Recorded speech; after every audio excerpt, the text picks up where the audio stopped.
Today we are sitting down with Brad Smith, the host of No Bullshit with Brad Smith. Sorry, that was the best intro. You got to keep that one. I choked on my water right because you're like, serious. Okay, I'm going to redo the beginning, by the way. Please don't. You got to put that in somewhere. So that's Brad. And this is the re-recorded intro. As you can tell, we had a lot of fun in this conversation. He's got such an interesting backstory in terms of career. Started in professional football, then was the first Canadian Bachelor, did some TV show hosting, now has this radio show and podcast that he does now. I really enjoyed his perspective on things. We talk about what was it like moving through all the careers? How did those opportunities come about? How do you stay sane being engulfed in current events all the time? And how do you know what's truth? We have a good time. So come along for the ride. And if you're watching this on YouTube, we did have an issue with the video. So just a couple minutes in, it's going to switch to static images. Let's get into it. Thank you so much for joining me today, Brad. Oh, my pleasure. I'm so excited to be here because you've done this on my show so many times. Now I feel like I gotta do it. This is one of those IOUs where I'm like, I'm kidding. I really am excited to be here. Yeah, I thought that we were like new best friends. What are you talking about? Besties, karate in the garage. We're gonna do that later. Get out your katana. Yeah. So, Ma, the meatloaf. What's funny is I'm actually shooting this from my hometown, and if I did yell "Mom, meatloaf" right now, Lisa Smith would come running through the door because I'm in my dad's office. She would come, what? What do you want? What? Like, I'll have it in 2 hours, honey. Wait, you want meatloaf? I don't make that. It's doing a bit here, Lisa. She sounds like a sweetheart. She's a beauty. Yeah. So you said that this is a small town. There's one street light or no street lights? No street lights. Street lights. Carlin, what are street lights? We have 4 stop signs and we have literally like main road, which is the only road. And I say it this way. I call it the town that time forgot, but at the same time, it's got this cute, quaint charm to it. Everybody knows everybody. You have literally, you can drive 5 minutes to everywhere, so it's not spread out. And even coming back now, because I left here when I was 16 for boarding school, and then been sparsely coming back every year, you still see people that you went to kindergarten with. They're like, "Hey, Brad," and you're like, "Hey, God, I wish I remembered so much more about this place." But it's charming. So it's tiny. Like I grew up, it was 2,000 people. It's crazy. It's crazy. Yeah, but some crazy people as far as like, because I'm in Canada, right? Crazy people as far as like Canadian history came out of here, and you grow up with them. Like the guy who is the lead instructor at Top Gun in the States comes from my hometown. He was a janitor with me at 14 years old at the local like pool club that we have, like swimming pool. Yeah. You're joking.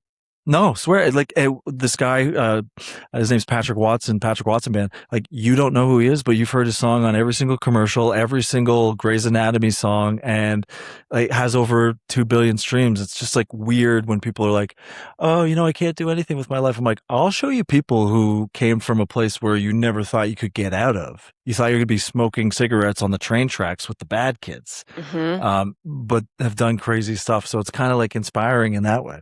Yeah, so now we've got the instructor for Top Gun and Brad Smith, host of No BS with Brad Smith. Yes, that guy. Small towns produce superstars. Yeah, well, no, they produced me, and my first thing was The Bachelor, right? So, I mean, I actually shot my hometown dates in this. I think I'm the only person to bring a TV show to this town. Wow. But I'm not on the notable list. Okay, I'm not. Nor do I want to be. What are you famous for? I dated girls at the hot dog stand, and we went to the park. And we had cameras follow us around. Yeah. Oh, yeah. You want to become a superstar in a small town, get a camera crew here.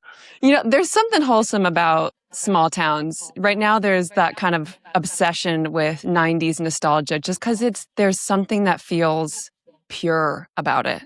Just, God, yeah. Even though not all of us had perfect childhoods, but there's something about the 90s that just feels rich. What is that? In my sense, like when you say 90s and I'm in this town, I can remember, and I was there yesterday at the pool that I grew up with, where I used to take swimming lessons every day. We were on the swim team, and right next to it was the playground, and you would spend your 9 to 3 there every day. Your mom would drop you off. You would go into this little green shack that to us was like a treasure chest of the most imagination that you could have during a day. You'd open it up or wait for the main guy. His name was Derek Lajmodier, because that's what you do in a small town. You still remember him. And Derek was the fucking coolest kid you've ever met. Can I swear? Yeah. Yeah, man, fuck. Yeah. He was the coolest kid you've ever met. And, 9 till 12, you go swimming lessons till 1, and then you go, and it was before technology. Music was just burgeoning. Red Hot Chili Peppers were just starting to make the boom into Rage Against the Machine, into just the pre-punk era, into No Doubt. I mean, it was everything. Fashion, you could be cool, but no one cared about what you wore. You didn't have to do your hair all the time. People had normal teeth and not just veneers all the time. It was like effortlessly cool. You didn't like, cool was defined by a different thing. It wasn't hottest or best or smartest or most athletic. It was just it was the way you carried yourself in this kind of laissez-faire. I'm here. I know I'm cool. So you don't have to tell me I'm cool. And now we're only cool if we're affirmed by others that we're cool. Yeah, it's so true. And now you're cool if you go viral and you have a following and you're based on all this being like, oh man, I remember when this first started happening, because I had followers before my friends, not because I post, because you see my stuff. I don't post that often, but like now people are like, oh, like this person has 30,000 followers. Oh my God, they're cool. Like that makes you cool. Yes. Like you can be an absolute tool shed, but you're cool if you have a lot of followers, even without people knowing your content. Now, again, everything just correlates with the news cycle. It's in, you like it, and then it's on to the next. There's no time to really sit and digest shit anymore. Yeah, there's really not. And you're a part of reporting on the news. This is one thing that I would love to hear your perspective on is, what is it like to be in current events, talking about current events when it's good in terms of you always have something new to talk about. That's great. Yeah. How do you stay sane with keeping up with all of it? Okay, if you were to just do current events like daily and report them, you drive yourself insane, especially nowadays, because it's not like TV or radio or multi-platform back in the day where you have a lot of help. You're, as the media is consolidated, you are where you are with the help you are now, which is probably 1/10 of it. So what I did was essentially like having you on my show. I'd format 50% of the show as my guest content. And those were evergreen guests about stuff that people are talking about that didn't have to be current. We could come up with an idea and talk about it and talk through it. And then the rest is, you have to catch people up on what's going on. The issue is that, I'm 6 months into this new show, 8 months into radio in general. And the amount of time you have to deal with two things. One, corporate environments, which I can understand why I never was in them for 15 years. And to add that onto spending, let's see my average screen time here. Oh God, you're not going to want to hear it. I've deliberately. Go ahead. Yeah, 8.5 hours last week. Yeah. And that's because I'm just, you're in it. And the problem is that mainstream media and X and social media, they're both cesspools of misinformation, except for you have to, at least on X, you can filter through and find truth, whereas mainstream, if ever. So you're spending more time actually just diving down to, okay, that's a great headline. It's not true, or that's their opinion. And it formulates you into being like frustrated because you're just spending all your day outside of the show prepping for the next one to get 3 hours live on the air, and it's all salacious doom and gloom shit. And so how are you supposed to be in a good mood? Because even when you disconnect, then you're turning on TV or movie, and what was Survivor in 2001 to make you happy and like love TV is now fuck you. And then when they have good moments, how can I ruin this person's fucking moment? It's like all just chaos. Yeah. And so how do you detract? And that's why 8 months in, I'm like, I am getting a little mentally fatigued from just having to deal with the cycle of talking about doom and gloom. And so how do you switch to not that? I guess that's the key thing. Or how do you let it come to your brain, digest it, roll out the story, roll out your position, get out of the story, and then not let it sit with you and it's hard for me because most stuff sits with me for a long time. Yeah. If that's something I've been paying attention to with myself also. It's so easy also, even outside of work, just to get stuck in this role or consuming. And yesterday I had to make a deliberate effort to just go like put my phone in a drawer, not put on even any music, but just like sit or read a book, just something to slow down. And it was insane the number of times that I thought like, oh, I should check. Oh, I should. I'm like, no. Right? Like, what the heck? It's insane. There's that, You're it's like addicted to it. addiction. Yeah. You are.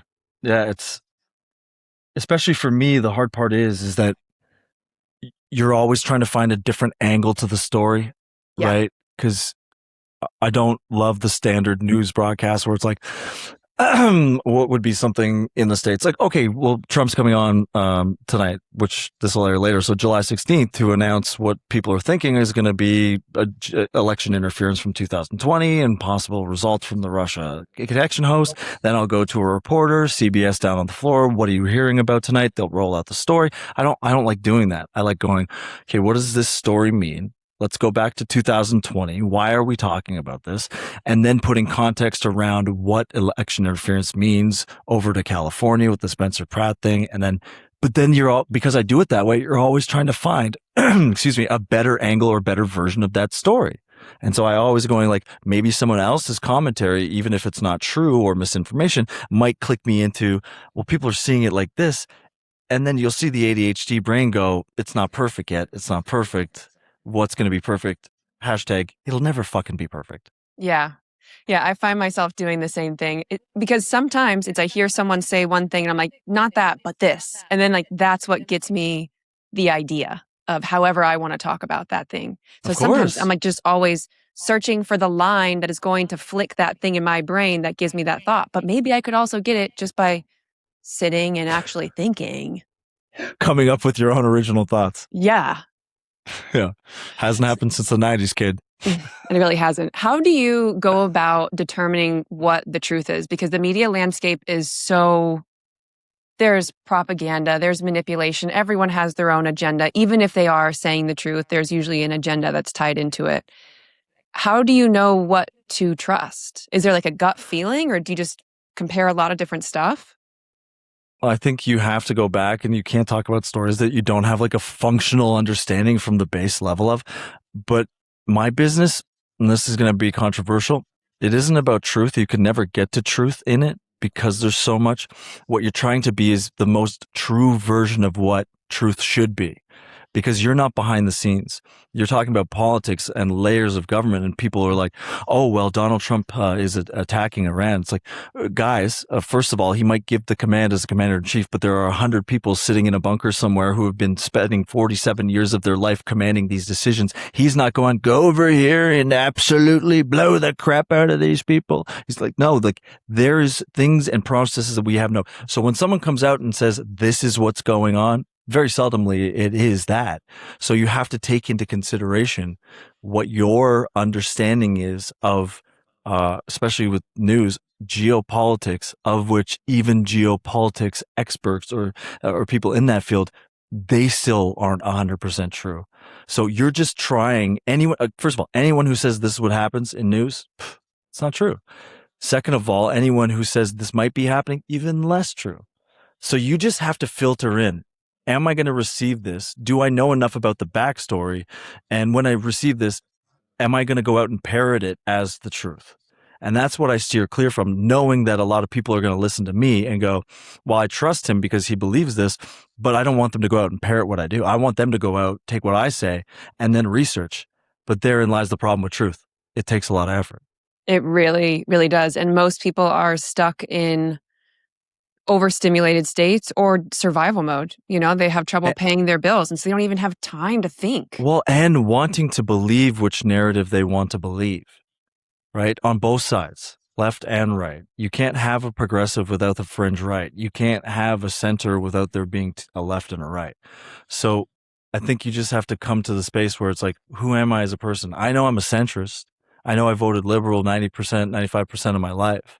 I know that I have pretty much the exact same values that I did in the 90s, but that everything is shifted and I've stayed the same. So from that point, what are my strong suits? I've got a really good memory. I'm really good at research because I was a history major. So I didn't go to any class and I got opened a book and said, now we got to read this in 24 hours. And it taught me how to back stories up. But now you got to go, who's my audience and what do they want to know? And like, no different than you when you're talking about what you do. It's like, I might have a great story to roll out, but is that person on the other end of this who's watching this right now, do they give a fuck about it? Is it something that they're going to invest their time in this chaotic place where you've got so many people vying for your attention? So are you trying to just get attention, or are you trying to do something that's actually going to affect somebody when they're sitting there and going, oh shit, yeah, like, or I never thought about that, or never heard something like that, rather than going, fuck yeah, like Trump's an asshole, or fuck yeah, Trump's right. Like, what is your purpose for doing it? Yeah. Do you have to check yourself as you're speaking sometimes to make sure that you're speaking from like an honest or unbiased place? Because it's so easy to get passionate or to buy into something, but then it's like, well, maybe it's not just Trump making decisions. It is all these other people. Who are those people? I think we're all biased. It's just your level of how biased you are. I don't think anybody can walk through this world and say I'm completely unbiased. An audio clip will hit you one way and it'll make you feel a certain way. I think what I have to do is always be cognizant that words have extreme power. I fucking played like I did like a rant today on how we get to people in the United States praising the death of Senator Lindsey Graham, uh, you know, and praising the fact that Pam Bondi got a cancer diagnosis. And I'm like, how do you get here? And then I play Oprah Winfrey, one of the most trusted people in media, going, if we don't vote in this next election, you might never vote again. And if you don't like, when you have words, it's not activating the 80% of people like me and you that are going to listen and form our own decisions in the moment.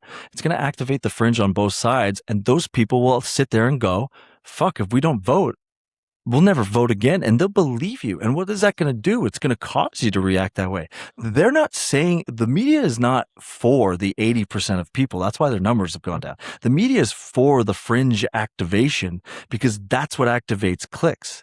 Like, they don't give a shit about in the middle, because in the middle we care about truth. On the outside, they care about getting so worked up because they believe their purpose is to spread the word of this, whatever's going on, to the point where they can scream at the top. And that's all, again, on both sides, because Fox, CNN, they're no different. They're parroting propaganda media organizations who pay people to give you the message they want, to confuse your mind so that you go out and believe what they're selling so they can get you to break so they can sell you pharma. Yes. Even if you say something that's absolutely false, and I know that The View actually did this. I can't remember what it was they had to go on and correct, but too late. Too late.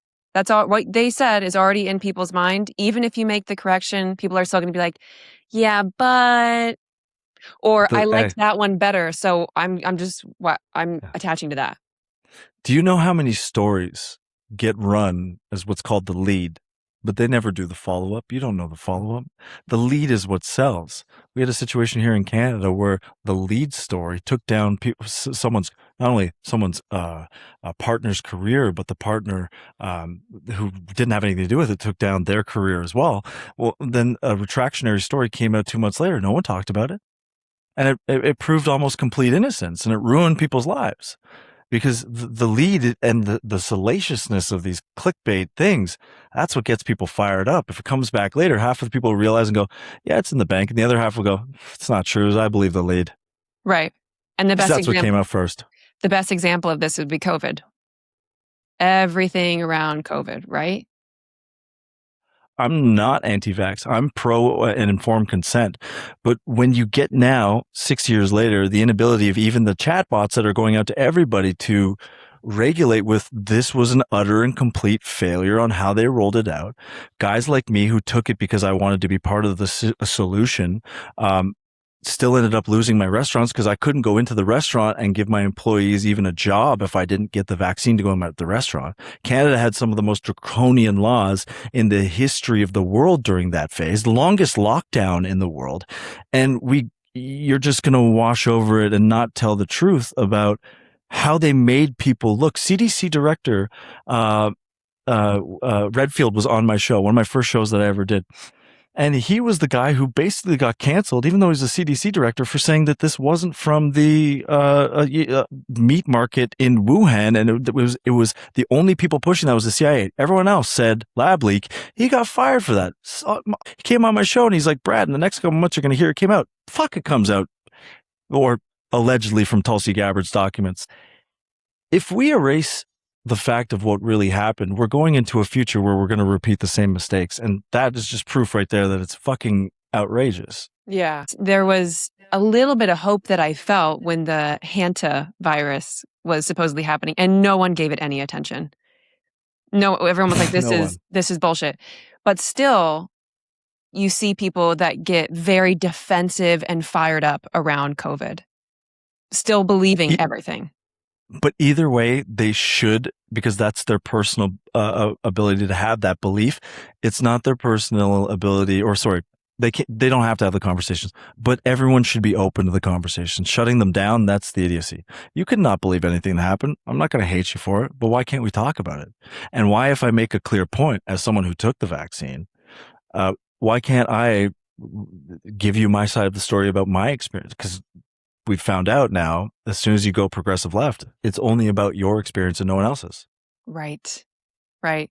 Were you always outspoken, or was this something that you grew into? Because you started in professional football in Canada. Then you were on Bachelor Canada. You were the first Bachelor Canada.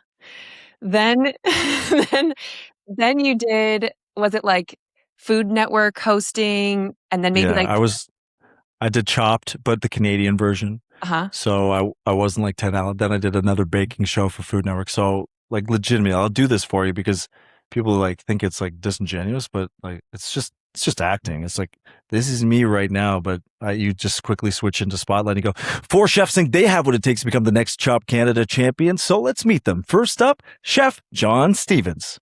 Like, that's the guy. Right. And then I hosted a morning show as well where people are like, how'd you do that if you're this guy? And I'm like, yeah, I'll take up my nicotine patches. And like, that guy is, oh my God, this is $7.99. This is great. Do we get this on Amazon? Do we get on okay, Amazon. This will be great for Father's Day. You know what? My dad would love this for Father's Day. Like, that's that guy. Like, is it disingenuous? No, that's a version of me. Like, but that's the sweetest, nicest version that you bring home to your parents or grandparents. I've never been able to be this guy because that's not what the job required. And I was lucky to get a media career. But when that career started going, you know, it's consolidating. Are you going to get another job? DEI comes in, and listen, I'm all for, if somebody's better than me, they're better than me. But DEI comes in and I'm getting letters being like, well, Brad's too white. And I'm like, I just don't like, no, that's like, listen, there's ebbs and flows. You can't have correction without implementation. And we can have discussions on everything.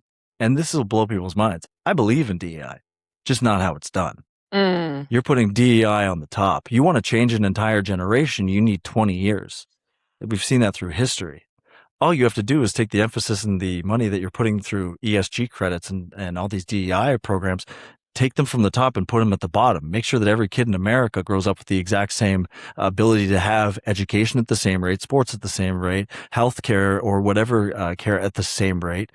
Make sure that we have more parents in households and put money towards facilitating everything at the bottom. And in 20 years, you're not talking about DEI. You're talking about an integrated society with colors and variations of all ethnicities without going, does that person need a job?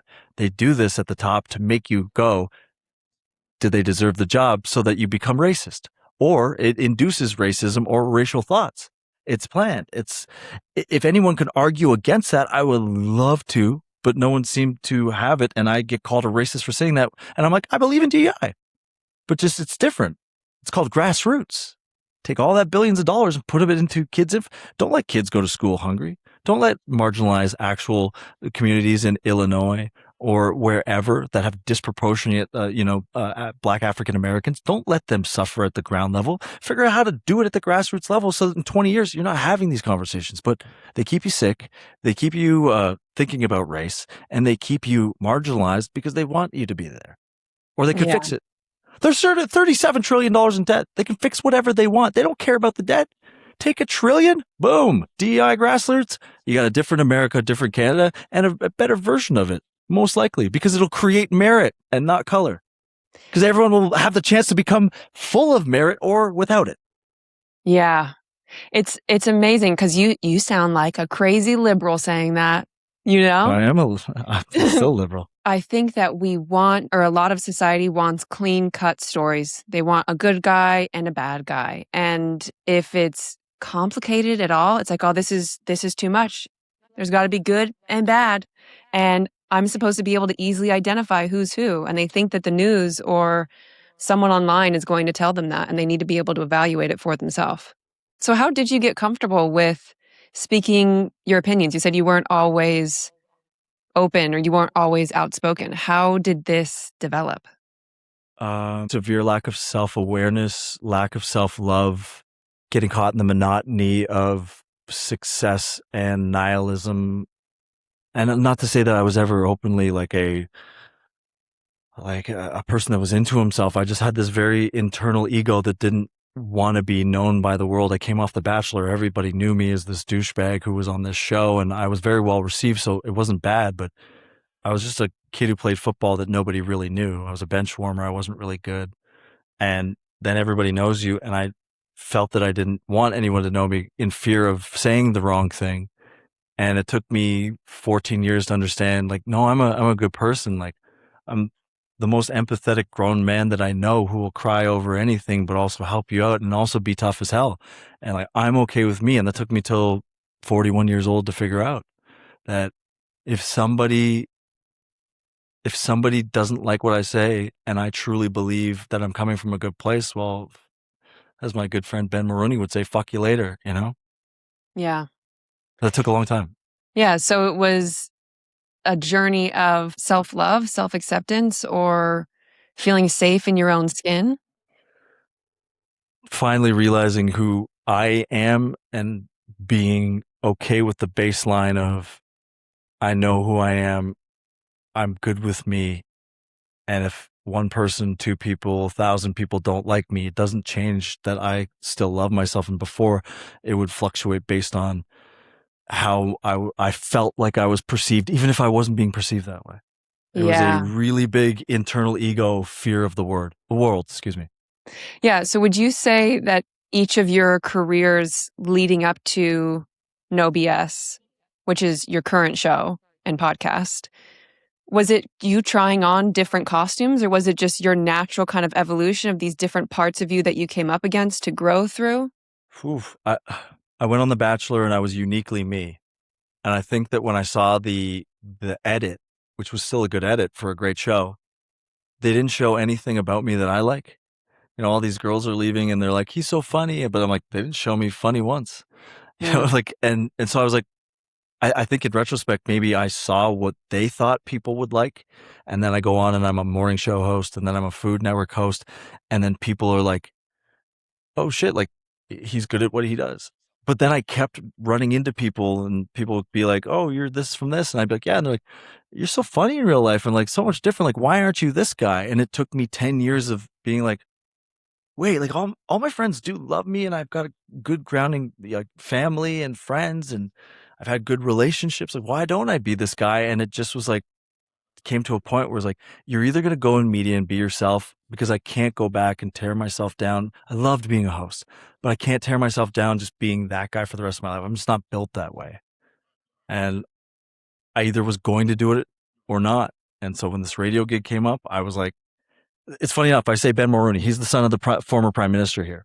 He invited me on his show, is on the same network as me. And he said, we got this like dating segment. Could you want to come in and do it? And I was like, yeah, sure. So I did the segment. I guess their other guest dropped and they had a politics segment like next. And he goes, can you do this segment? I go, yeah, Ben, my dad's a senator. He goes, oh, fuck yeah, I forgot that. He goes, you just don't read political. So I go on and I thought I did well. Well, they offered me to test for what I'm doing now. And it just made me, from that push that Ben gave me into that off the deep end, I was just like, oh, I can do this. It still caused me anxiety, but the anxiety is not about my opinion. I'll stand corrected or I'll be somebody who is first and foremost to say, no, I'm right. But when you have the two contrasting elements, you just got to go, okay, at the core value, when I leave here tonight, does it matter what I said? Yes. But will it affect me if somebody tells me I'm right or wrong? No.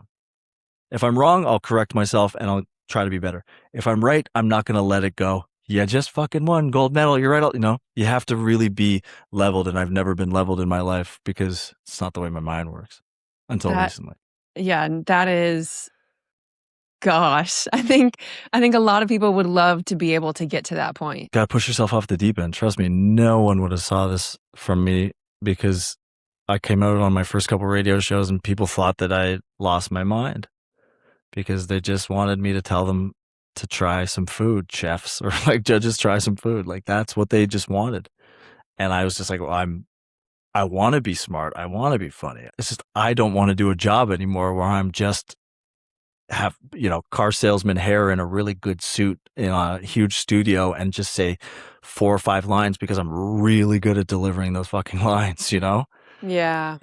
And it was just it was in that process from 8 months ago till now, I'm a completely different person, even though that first person was still like excited to be this version. Like now I just feel like, okay, if you want to, if someone wants to take me down, if anyone wants to take me down, do it because like I still feel like I'm good with where I am.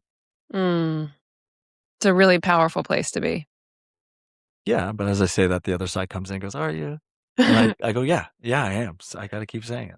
Yeah, and that voice it never goes away. I think that's something that I mean, even I have hoped for. It's like at some point I'll stop doubting myself. At some point I'll stop feeling anxious right before or it's like I think that that's always going to be there. You just keep taking a step forward in the midst of it. And a lot of people stop. I'd like to go back to what you said before. It's like it feels like your career that you're in now almost like the intention behind it is because you want to and I'm not saying that the other things that you did didn't provide a Oh, by the way, positive I contribution. love them. I Yeah. love them. I So how absolutely loved fun. every fucking minute on set. I loved every minute on The Bachelor. I loved everything I've ever done. It's just, can you do that as your main purpose as far as work wise? Yes and no, because it's just the money goes, okay, the money will make me do it. But then at the end of the day, it's like, well, am I fulfilled? And you go, not what I'm doing on camera, maybe on set, but does that fulfill me? No. And I'd rather struggle to spend 16 hours a day to make sure a 3-hour show is going to be great tomorrow than I'd rather walk on set, get dressed up, get makeup, and just go, you know, please try your cake. Which I had Yeah. to do for 5 years and I loved every minute of it. Yeah.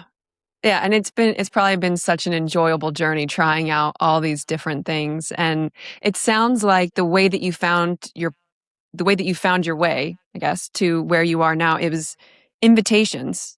I'm sure there was some element of pursuing, but then there were opportunities that were presented to you because you put yourself in the right situations or presented yourself in the right way, and it was then you saying yes to it. When I got The Bachelor, it was my best friend Ryan. He was dating this girl. They were at our house for Easter. I guess they'd been 1,500 guys. They'd whittled it down to top 10. They were calling her home to ask about his girlfriend's brother, who I played with football in university. Handsome guy, beauty, one of the nicest guys I ever met. And they get off the phone. They go, "Oh, they're looking at this guy for the Bachelor." And then my buddy Ryan, who's just the funniest guy ever, he's like, "They want no, that's not no, great choice, great guy, but I got the guy for you." And soft pitched me right there. So without him sitting there, I would have never got it. I wasn't going to apply. I didn't know the show was running. And then from there, I had the distinct idea in my head that I could create something from it, even though most people get. I had friends being like, please don't. What the fuck? My producer friend in LA, I love her to death. She's won a Grammy. She's like, come fucking come on the set. I'll give you a job as a PA. And I was like, I have a belief that I can turn this into something that other people don't. And it worked its way through all these crazy opportunities that I did get to from that, then say yes to. But then this one wasn't something someone offered me.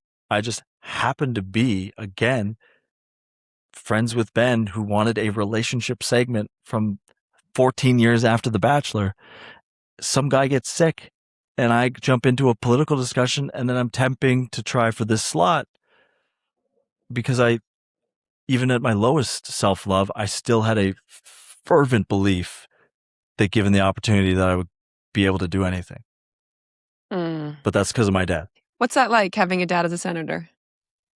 Less famous than when he ran the NFL style thing here. So he was the commissioner of the CFL when I was growing up, and then I went into football. So I've always been second shadow, which I love, because you'll never be Larry. You'll just never be him. So you become okay with that at a young age and go, oh fuck, if I just try to be like 10-15% of this guy, I'm gonna be good. And as soon as I started like adhering to that in my mid-20s and got out of the rebellious asshole, I was like, oh, this works. Like, this is who you're supposed to be. Yeah. Well, it seems like throughout your journey, you've developed into a very, what do I want to say, grounded man who has a sound mind and is able to have important discussions and are bringing that to the forefront in the world today. And so I'm grateful that there's someone like you who's talking about current events and politics, because you're not inflammatory, you're not screaming, you're not, saying how nasty people are.